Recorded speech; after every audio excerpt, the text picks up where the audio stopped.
Segundo livro das Crônicas, capítulo 7, versículo 14.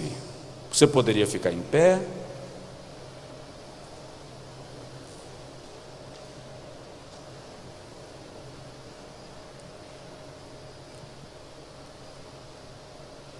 E se o meu povo,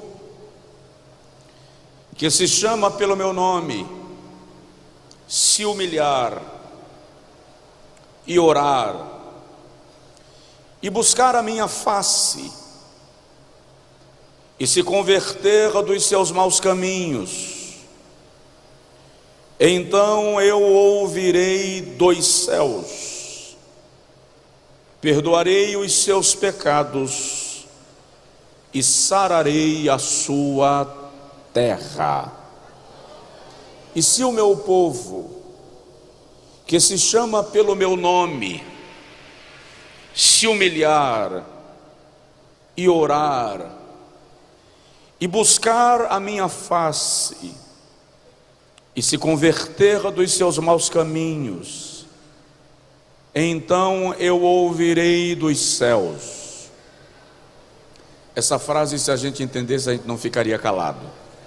Então eu os ouvirei dos céus e perdoarei os seus pecados e sararei a sua terra. Você consegue dizer amém? Coloque assim a mão no peito, por favor, e diga comigo: Senhor Jesus, fala com a gente. Amém. Diz aí para o irmão que está do seu lado: dar glória a Deus aqui é de graça, tá?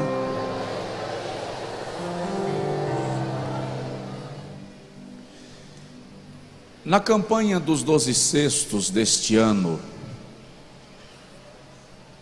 veio ao meu coração pregar em cada terça-feira sobre o poder que você tem.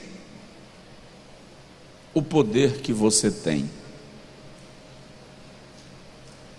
Na primeira terça-feira eu falei sobre o poder da oração, o poder da fé, poder da fé. Tudo que eu prego aqui, você só vai lembrar no dia seguinte, se você tornar prático. Se ficar apenas o texto na memória, vai se perder, vai empalidecer. Então tem que colocar em ação para que se torne veraz, vivencial, experimental. Na segunda terça-feira eu falei sobre o poder da oração. E o Espírito Santo tocou em meu coração sobre a questão da oração de maneira muito forte, e algumas coisas nós vamos fazer aqui nesta igreja sobre oração, e algumas mudanças sobre oração, porque nós vamos começar a orar. A gente não ora.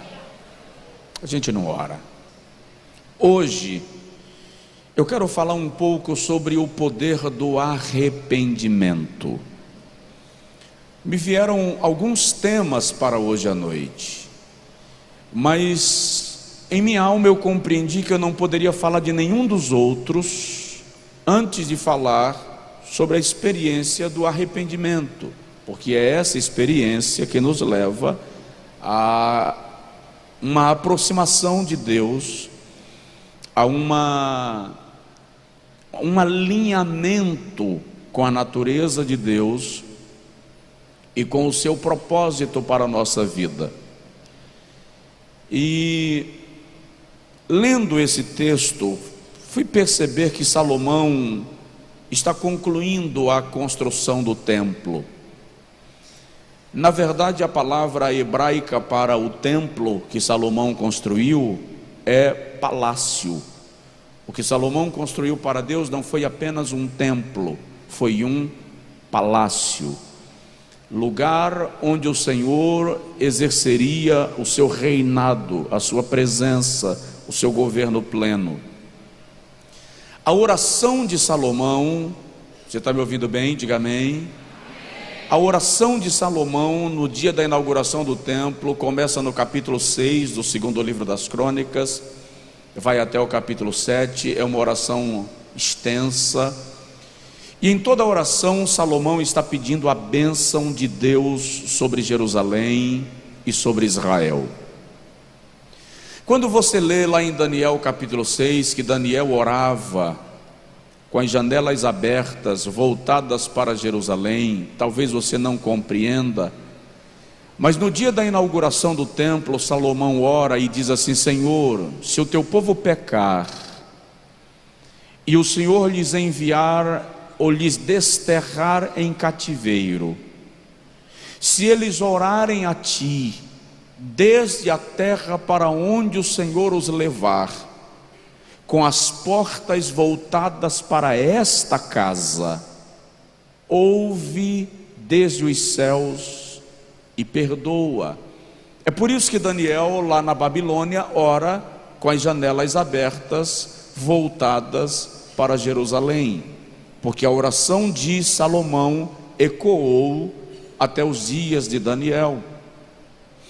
E o pedido de Salomão ao Senhor ao longo daquela oração era que aquela casa que ele estava consagrando a Deus se tornasse lugar de bênção, lugar de provisão e lugar da manifestação da presença de Deus.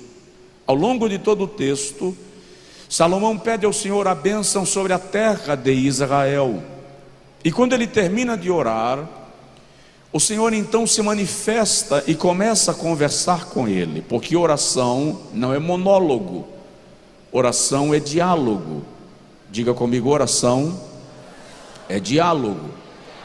Você fala e Deus responde. E quando o Senhor responde a Salomão, o Senhor diz a Salomão: se o meu povo, que se chama pelo meu nome, se humilhar e orar e buscar a minha face e se converter dos seus maus caminhos, então eu os ouvirei desde os céus, perdoarei os seus pecados e sararei a sua terra.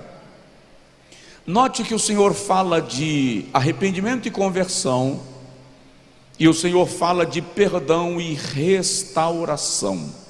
Neste texto, o Senhor faz a Salomão uma promessa condicionada a uma postura. E a postura que o Senhor requer do seu povo, ali no texto lido, é a postura de arrependimento e mudança, arrependimento e conversão. Então o Senhor diz: se vocês se arrependerem e se vocês se converterem, eu ouço as vossas orações, perdoo os vossos pecados e curo, saro a vossa terra. Alguém consegue dizer amém? Na verdade, o conceito de arrependimento, não, mais que isso, mais do que o conceito, a postura de arrependimento, o posicionamento de arrependimento que um homem, uma mulher, um povo toma diante de Deus, toca muito o coração do Altíssimo. Por que toca? Porque arrependimento, no seu sentido literal, é a volta à presença de Deus e à santidade.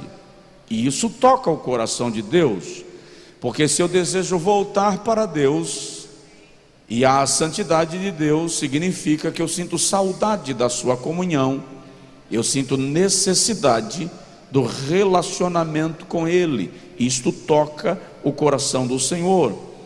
No Antigo Testamento, isso era tão forte, a ideia de o povo de Deus se arrepender, que os profetas tinham a missão de trazer ao povo a mensagem do arrependimento. A missão do profeta era confrontar o povo e os seus pecados, para que o povo se arrependesse. E a missão do sacerdote era levar a Deus a confissão de um povo arrependido, para que o povo fosse perdoado. Você está me entendendo? Você está me entendendo? A missão do profeta era confrontar o pecado do povo para que o povo se arrependesse. E a missão do sacerdote era levar esse arrependimento e confissão a Deus, para que o povo recebesse o perdão. Agora preste atenção nisso.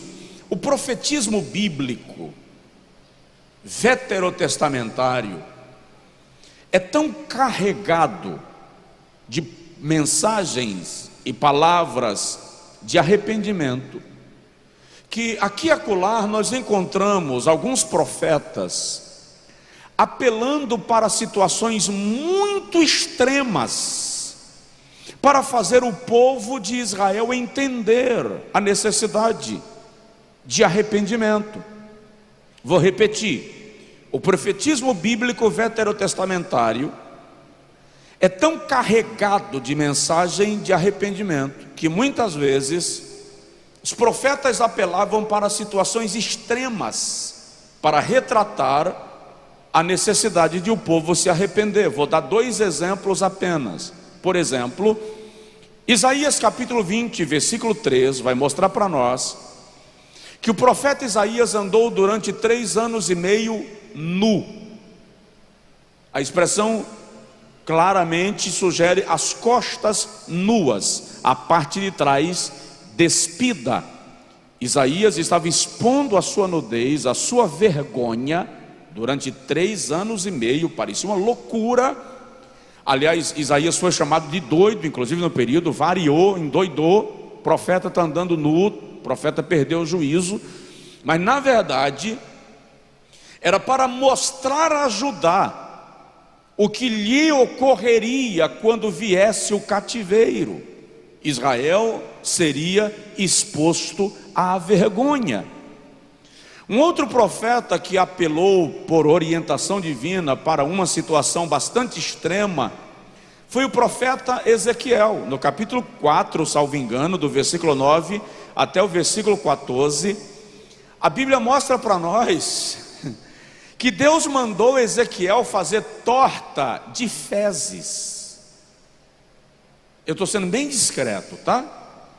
Porque eu queria dizer outra coisa. Deus mandou Ezequiel fazer torta de fezes. Ele dá todos os ingredientes do bolo. Tu farás bolo. Está lá em Ezequiel capítulo 4, versículo 9. A seguir, deixa eu ver se eu vou conseguir manusear a Bíblia. As páginas estão ainda meio grudadas. Toma trigo, cevada, favas, lentilhas, milheto, aveia, coloca numa vasilha, faz pão, mas cozinha em cima de fezes. Torta de fezes. E eram fezes humanas. Quando Ezequiel diz assim: Jeová, fezes humana é pesado demais.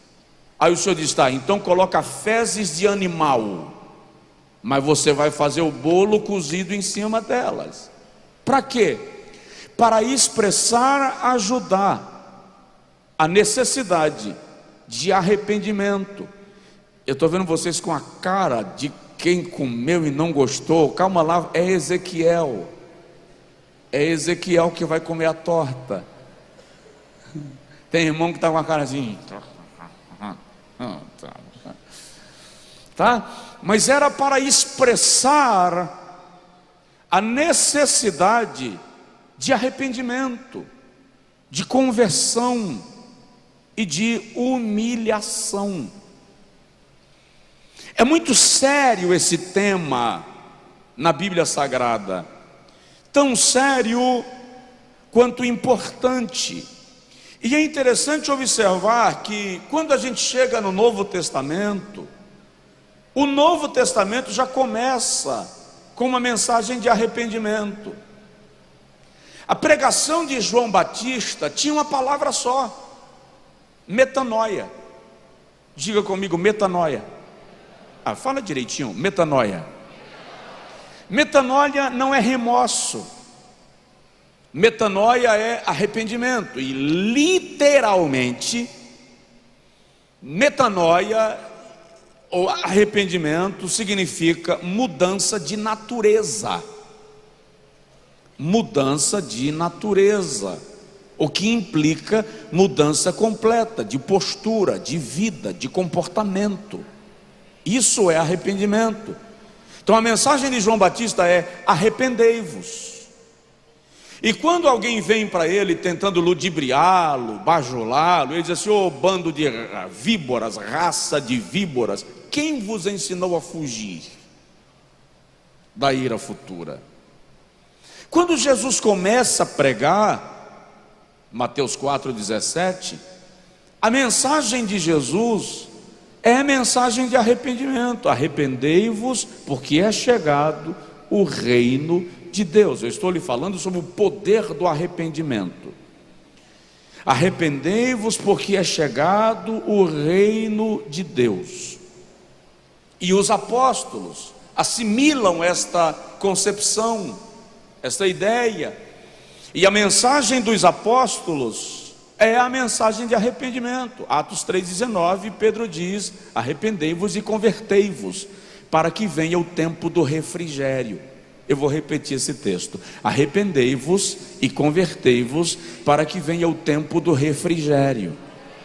Ninguém ouviu, eu vou repetir e explico: arrependei-vos e convertei-vos, para que venha o tempo do refrigério. A palavra refrigério em Atos 3,19 literalmente é restauração. Arrependei-vos e convertei-vos, para que venha tempo de restauração. Toda restauração que Deus, o Senhor, vai operar na nossa vida é acompanhada pelo arrependimento. Não há restauração sem arrependimento. E preste atenção numa coisa: arrependimento requer posicionamento. Arrependimento requer posicionamento. Provérbios 28:13 diz: aquele que confessa arrependimento e deixa posicionamento, alcança misericórdia. Arrependimento sem posicionamento é sentimentalismo, e Deus não é sentimentalista.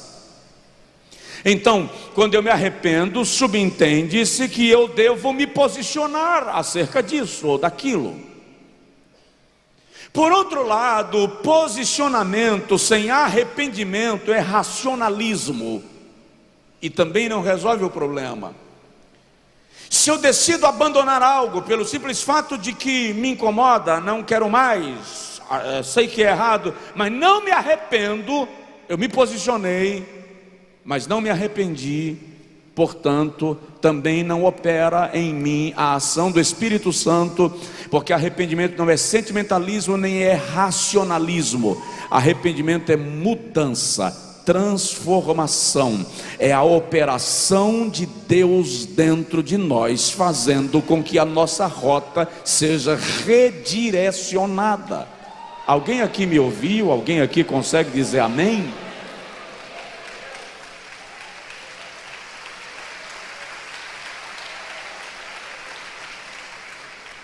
Deus faz tanta questão na nossa experiência de arrependimento, que a Bíblia diz que Ele nos deu o Espírito Santo, que opera em nós o arrependimento. Na segunda carta de Paulo aos Coríntios, capítulo de número 7, versículo de número 10, Paulo diz que o Senhor opera em nós a tristeza que gera arrependimento. Tristeza segundo Deus, que gera arrependimento. Você já percebeu que quando você faz uma besteira, vamos traduzir, quando você peca, dá uma tristeza, um desconforto, uma sensação desagradável? Você está no culto, e se for o dia da Santa Ceia, Deus nos acuda. Tem gente que senta logo no fundo, se mistura na multidão para ninguém olhar para ele, ninguém ver. Não vou para o culto hoje, porque hoje é ceia, já que eu não vou poder tomar, eu não vou para o culto. Dá um incômodo. O Espírito Santo gera em nós a a tristeza segundo Deus, não é para você não vir para o culto, não é para você ter vergonha de estar na igreja, não é. A tristeza segundo Deus não é para isso. A tristeza segundo Deus é para que eu e você não permaneçamos no estado que nos encontramos naquele momento. Provoca o vizinho, fala com ele assim: é para você sair de lá. Esta é a vontade de Deus. E eu digo sempre o seguinte: Deus não espera que você não peque. Vou repetir: Deus não espera que você não peque, porque Ele sabe que a nossa natureza é pecaminosa e decaída. Mas Deus espera que você não se torne cativo de nenhuma situação pecaminosa. Filhinhos, tenho-vos escrevido estas coisas para que tenhais paz, a fim de que não pequeis. Primeira epístola de João, capítulo 2, versículo 1. Mas, se pecarmos, temos um advogado perante o Pai. Ah, fala sério, você não conseguiu entender. Não, você não entendeu. Filhinhos, tenho-vos escrito estas coisas para que não pequeis. Mas, se pecarmos, temos um advogado perante o Pai. Advogado ali é Paracletos, aquele que intercede. Jesus Cristo o justo. Aleluia.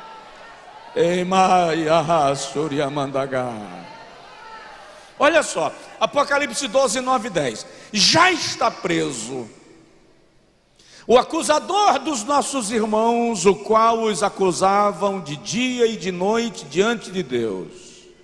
Mas eles o venceram pelo sangue do Cordeiro.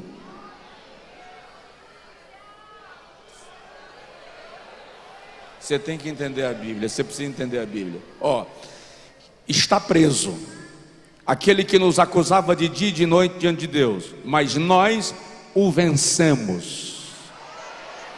O vencemos pelo sangue do Cordeiro e pela palavra do seu testemunho. Aleluia, aleluia.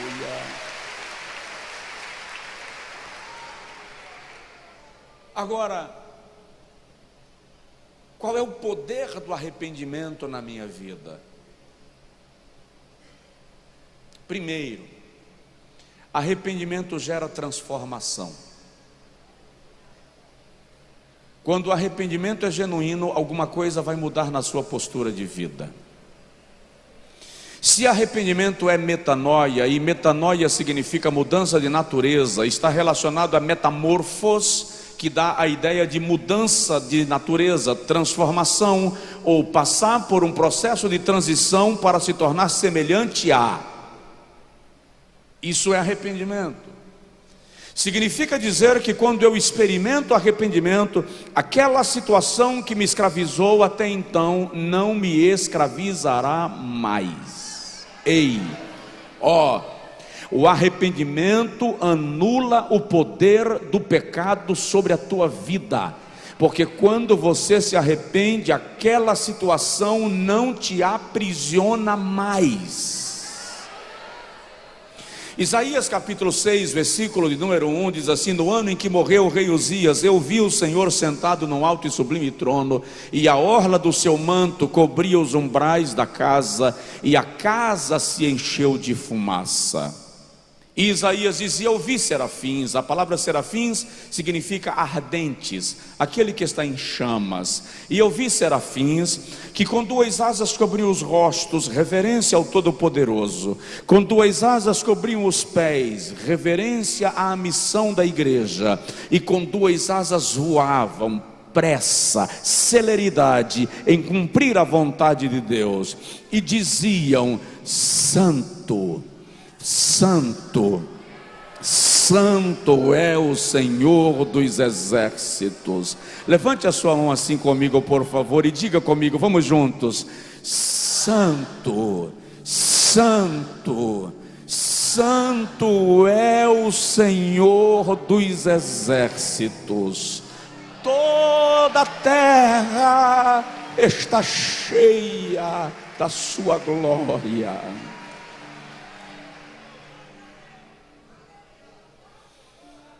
Isaías diz: quando eu ouvi, eu gritei, eu bradei, ai de mim, que vou perecendo, porque eu sou um homem de lábios impuros e habito no meio de um povo de impuros lábios, e os meus olhos viram o Rei, o Senhor dos exércitos.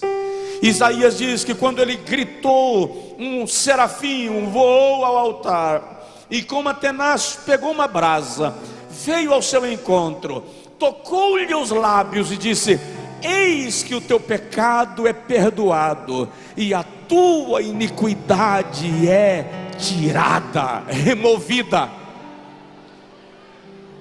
Removida. Só então Isaías ouviu a voz de Deus indagando: a quem enviarei?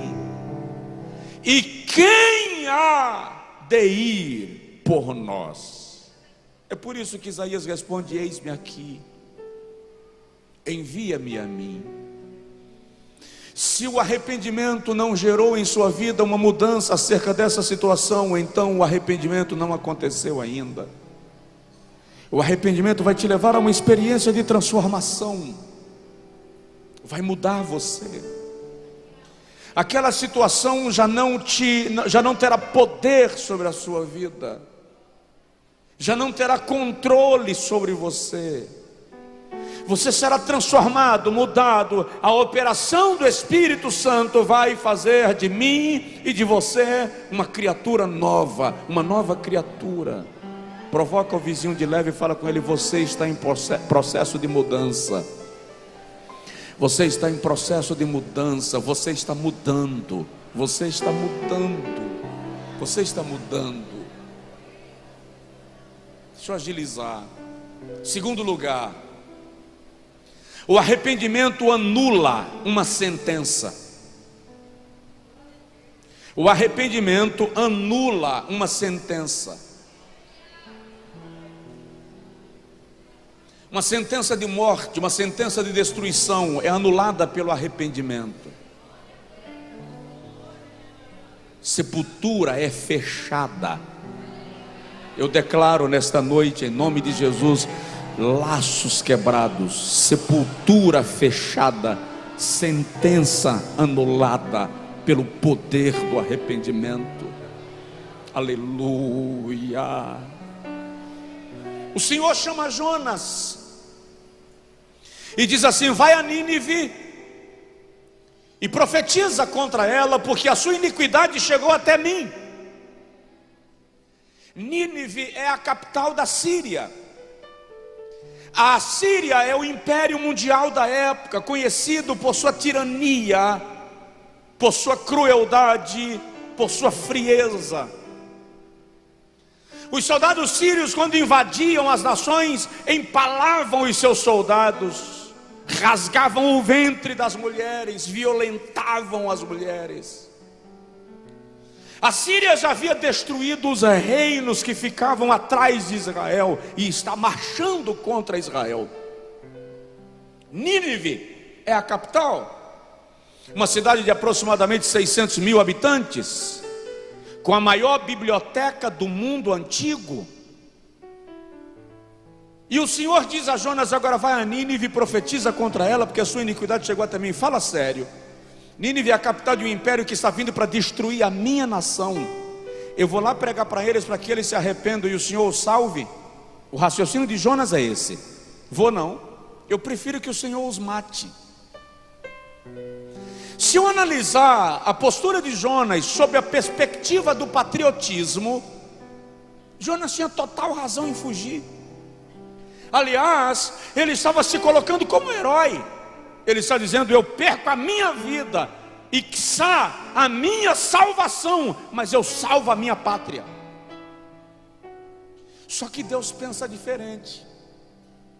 Jeová queria que os ninivitas o conhecessem, e Jonas vai lá para o porto, compra passagem para Tarsis e viaja.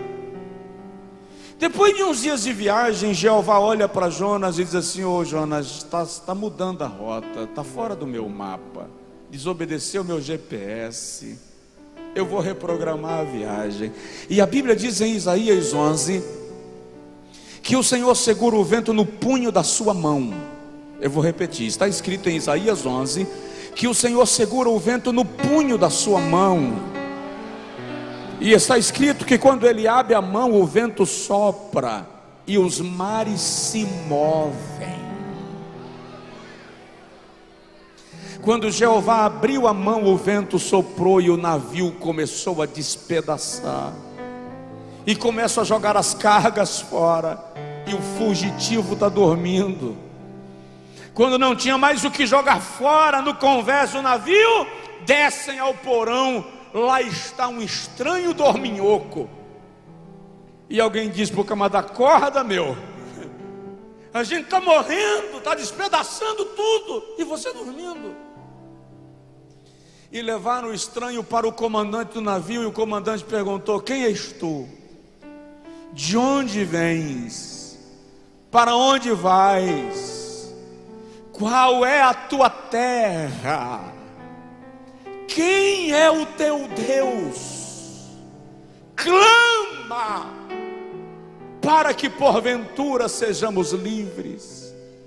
Aí Jonas diz assim: é o seguinte, vocês não vão ser livres enquanto eu estiver no navio. Se vocês me jogarem fora do navio, para a ventania. Como assim? Eu sou fugitivo do Deus de Israel. Tá? Então que o Deus de Israel seja contigo. Construíram um altar. É incrível, Jonas, fora da vontade de Deus, ganhou todo mundo para Jeová ali, porque construíram um altar no navio e ofereceram sacrifícios ao Deus de Israel no navio. Pode ler o texto. Jogaram Jonas ao mar, e lá vem um hotel nadador com uma suíte reservada para Jonas, sem check-in. Jonas foi hospedado no fundo do mar, e em algum lugar Jonas ora e diz: das profundezas do inferno eu te clamo, ó Deus. E o Senhor ordena o peixe, e o peixe vai a 3 dias de Nínive e joga Jonas fora. Só que Jonas é interessante. Jonas é o único pregador na Bíblia que prega torcendo para o povo não se arrepender. Irmão, Jonas é o único pregador que está pregando torcendo para ninguém se converter. Quando ele termina de pregar, a Bíblia diz que Jonas sobe para o monte. Que ideia! Jonas sobe para o monte e fica lá de cima sentado, olhando, esperando Deus destruir a cidade, torcendo para ver a catástrofe. Só que a notícia chegou ao rei de Nínive. E quando a notícia chegou ao rei de Nínive, o rei de Nínive disse: 3 dias ninguém come, nem homens, nem mulheres, nem crianças, nem animais. Jejum geral e absoluto. A Bíblia diz que no 3º dia Deus recebeu o jejum dos ninivitas e desistiu de destruir a cidade. Aí é interessante, porque Jeová chega lá e fala assim: Jonas, é o seguinte, os ninivitas se arrependeram. Aí Jonas fala assim: tá, aí eu com isso. Não, você não tem nada, mas eu tenho. Sabe qual é o problema? Eu não vou matar mais eles. Aí Jonas diz assim: é por isso que eu não queria vir. Por isso, porque eu sabia que eu ia pregar, eles iam se arrepender e o Senhor ia mudar a sentença. Aí Jeová fez brotar uma relva, uma planta. Jonas dormiu, a planta fez sombra. Quando Jonas está dormindo na sombra, o Senhor fez brotar um verme. O verme feriu a raiz da planta e a planta morreu. Aí Jonas levantou revoltado e disse: está vendo aí? Nem dormir eu posso, o Senhor acabou de matar a planta. Jeová diz assim: ô Jonas, você plantou essa relva, essa erva? Não, não plantei. Regou? Não, não reguei. Podou? Não, não podei. Ok. Tu podes reclamar por uma planta que nasceu pela manhã e morreu à tarde, e que você não plantou, não regou e não podou. E eu não teria misericórdia de uma cidade inteira que se arrependeu e que tem 120 mil pessoas que não sabem nem discernir entre a mão direita e a mão esquerda? O arrependimento mudou a sentença. Eu não sei qual é a sentença que pesa sobre a sua vida, mas eu venho declarar nesta noite que o arrependimento vai mudar. O arrependimento vai mudar a história, a trajetória e o resultado. Recebe essa palavra. O arrependimento vai mudar a história, a trajetória e o resultado. Maldições são quebradas, a sentença é anulada. Há um milagre de Deus sendo operado em você pelo arrependimento.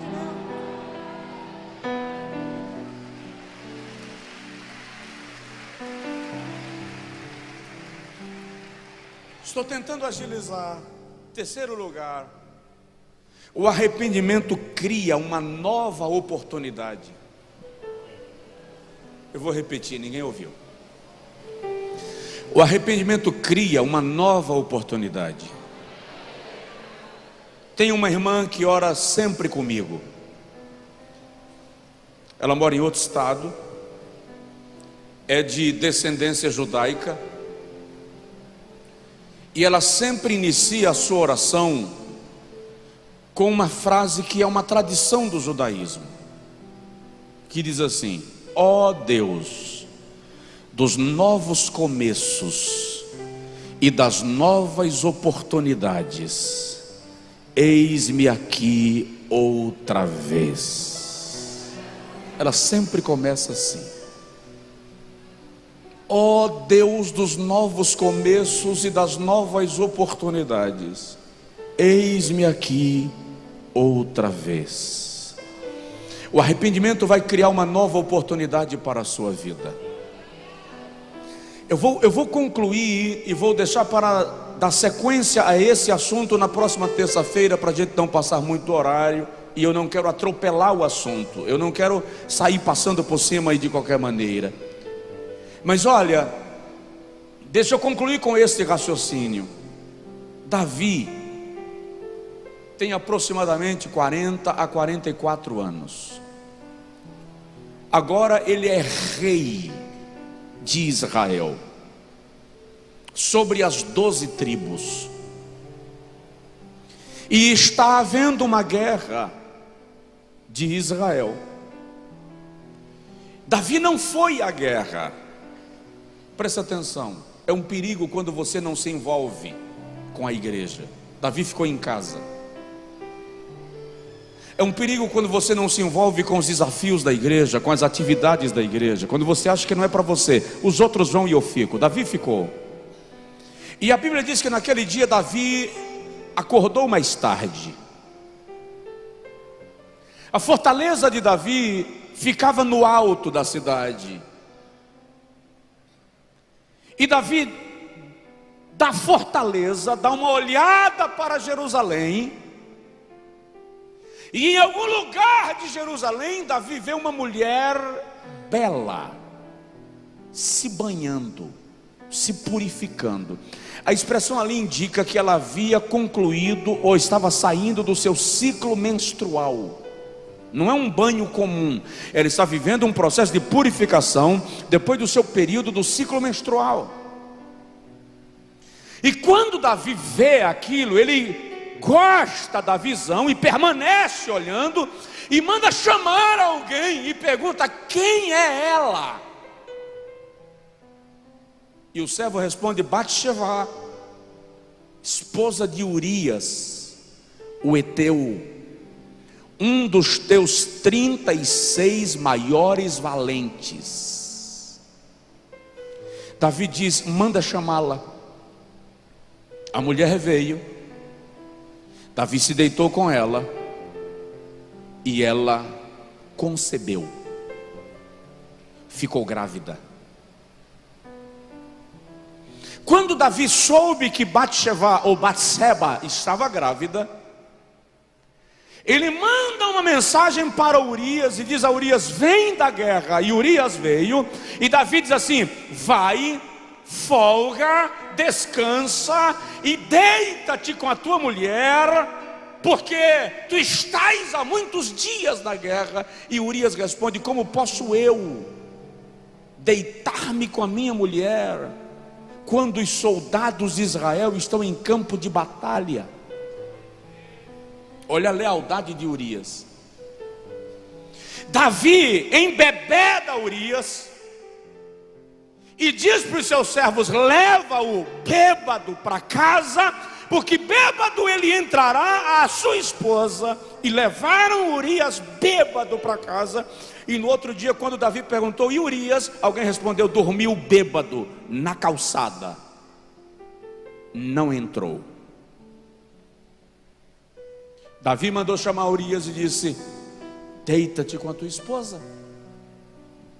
E Urias respondeu: a arca de Deus está em arraial de guerra.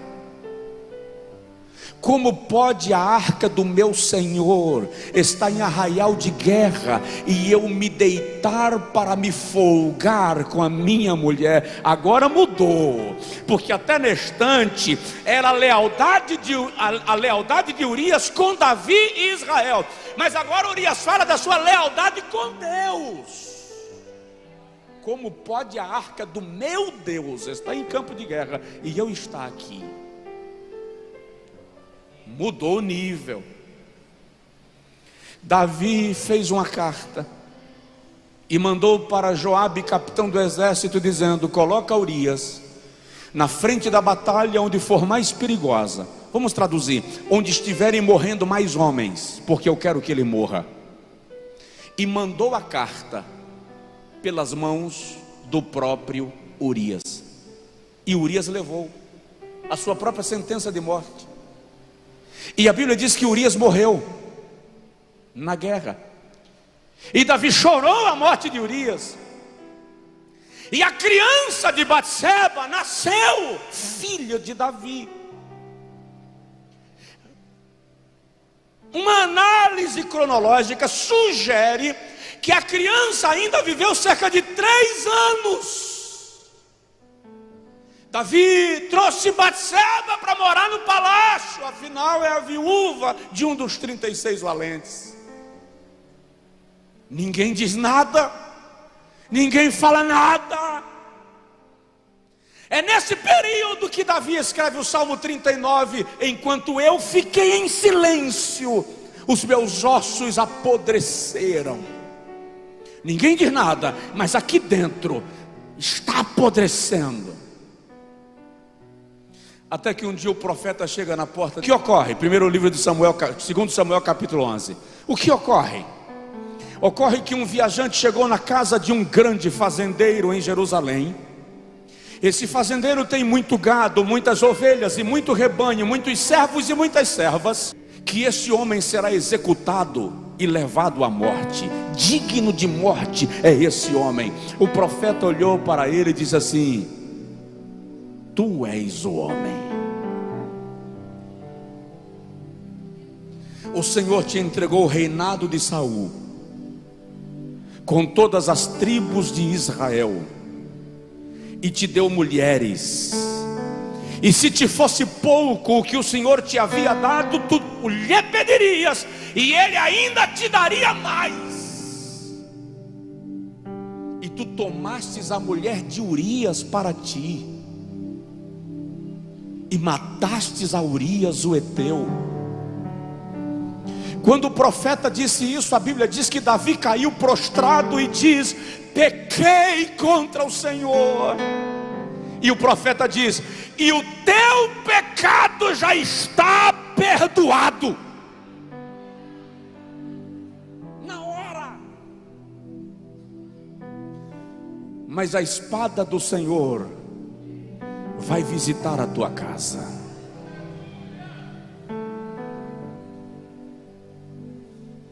A criança adoeceu.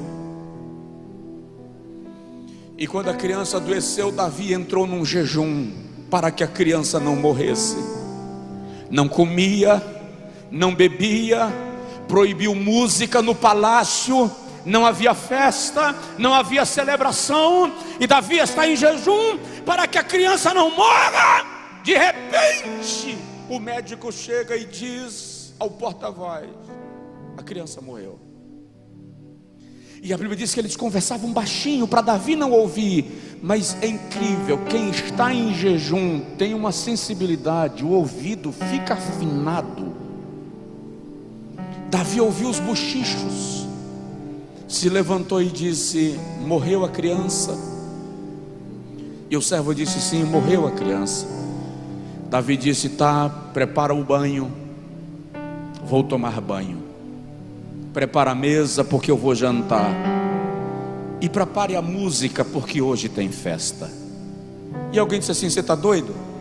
Enquanto a criança estava viva, tu não comias, nem havia festa. E agora que a criança morre, você inverte.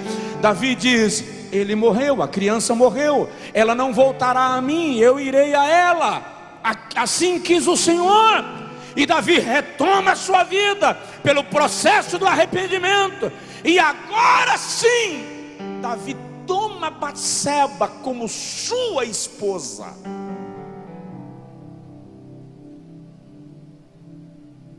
O arrependimento gerou uma nova oportunidade.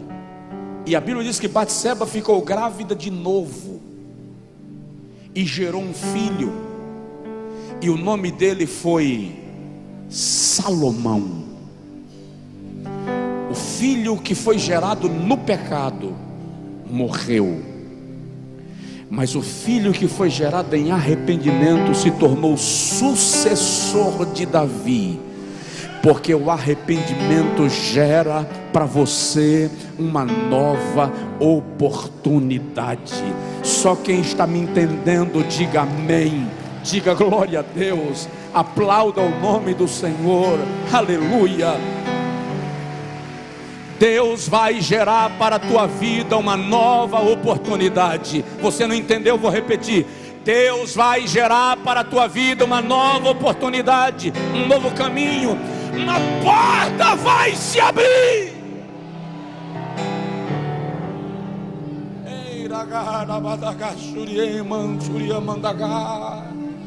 Fica de pé, por favor. Terça a gente continua com esse assunto.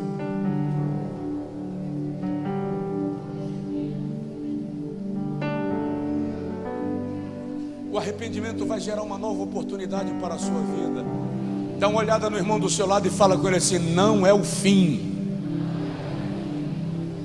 Não é o fim. Aleluia. Aleluia.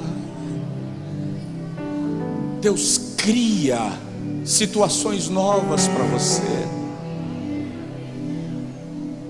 Deus cria situações não planejadas por você para te alcançar.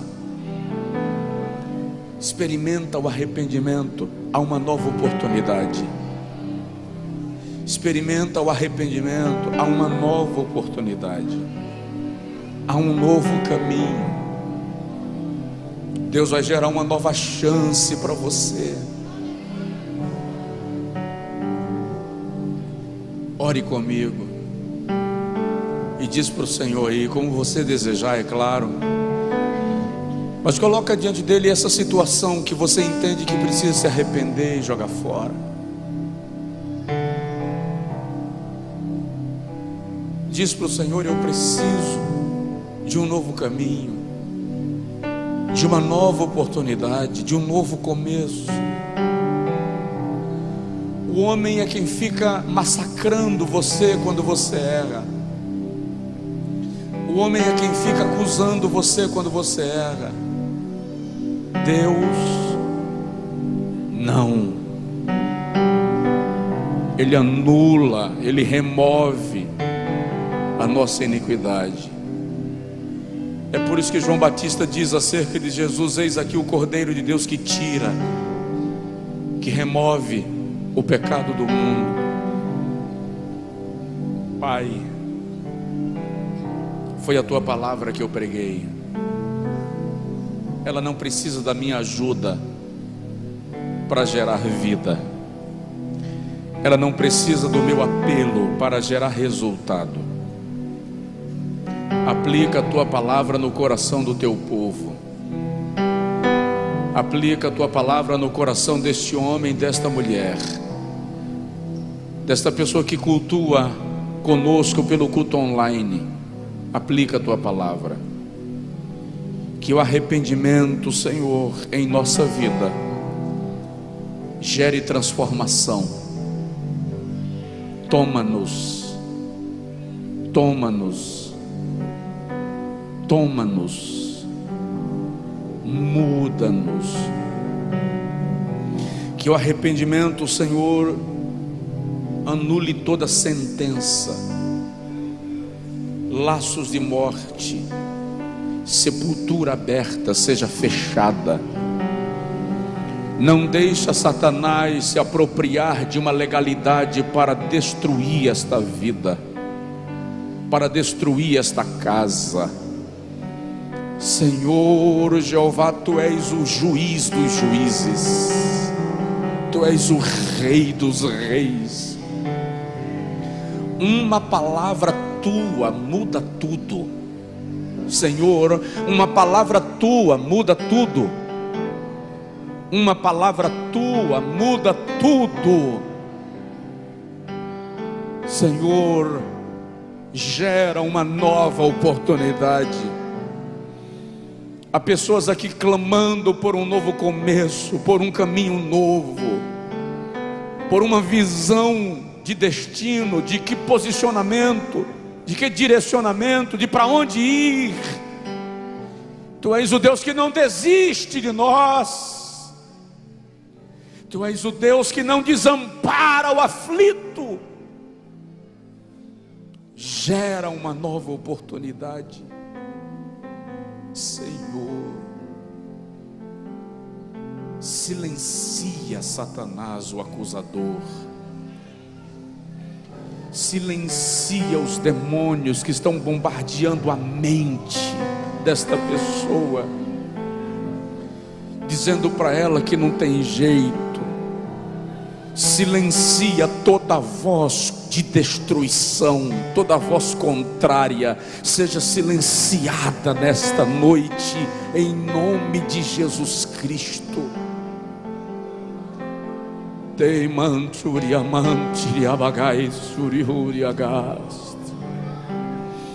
Gera, Senhor, na alma deste homem, desta mulher, uma visão, uma perspectiva.